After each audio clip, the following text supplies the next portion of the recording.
Je tournais mon premier film. Pour que les scènes paraissent plus réalistes, j'ai placé une planche de bois dans une flaque de boue, puis je l'ai recouverte de sable. Pour simuler l'effet d'une explosion. Ensuite, j'ai enterré une bande de pétards dans le sol. Pour imiter le son d'une mitrailleuse. Avec la caméra entre mes mains, je capturais chaque mouvement des acteurs. J'ai versé du liquide rouge dans des ballons. Les acteurs les éclataient. Pour faire croire qu'ils avaient reçu une balle.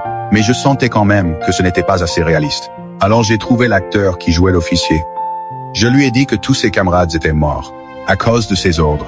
Avant même que je finisse de parler, l'acteur pleurait déjà. J'ai immédiatement commencé à filmer. L'officier est sorti en marchant d'un tas de cadavres. Son visage était plein de désespoir, comme s'il avait tout perdu. Les autres acteurs ont couru et se sont allongés sur le sol, faisant semblant d'être morts, en contemplant les corps. L'officier a fondu en larmes de manière inconsolable. Cette scène m'a profondément impressionné. Après un moment, j'ai demandé à tout le monde de se lever. Mais cet acteur a continué à marcher vers l'avant. Je l'ai appelé par son nom. Mais il semblait ne pas m'entendre. Platade. Mon film est sorti, pendant que le public le regardait au cinéma. J'étais très nerveux. Mais quand la scène émouvante de l'officier est arrivée, ils avaient tous les yeux rougis. À la fin de la projection, ma famille et mes amis sont venus me féliciter. Et ensuite, je suis entré dans une salle de cinéma, en cherchant de nouvelles idées. Un cow-boy de l'Ouest qui apparaissait à l'écran et captivait toute mon attention. Alors j'ai décidé de tourner un nouveau film pour rassembler de l'argent. Je suis allé à la campagne pour capturer des scorpions. Quand j'ai eu économisé assez, j'ai acheté 3 rouleaux de pellicule, puis j'ai loué une diligence et je suis parti tourner ma nouvelle production. Pour que le décor paraisse plus authentique, j'ai soulevé des nuages de poussière pour simuler le climat et j'ai fait en sorte que la diligence paraisse extrêmement sale. Le propriétaire de la diligence a essayé de m'arrêter, mais le tournage s'est quand même terminé.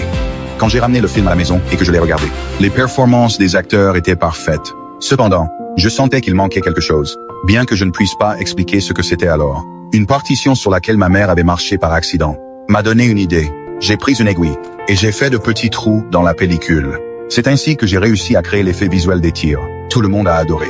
Mais en réalité, tout avait commencé quand j'avais 7 ans. À cette époque-là, ma mère m'a emmené au cinéma, en voyant un train avancer sur l'écran. Je suis resté complètement fasciné cette nuit-là. Je ne pouvais pas arrêter de penser à ce train. Le jour suivant, mon père m'a offert un train en jouet. Et en l'observant avancer sur les rails, une idée m'est venue.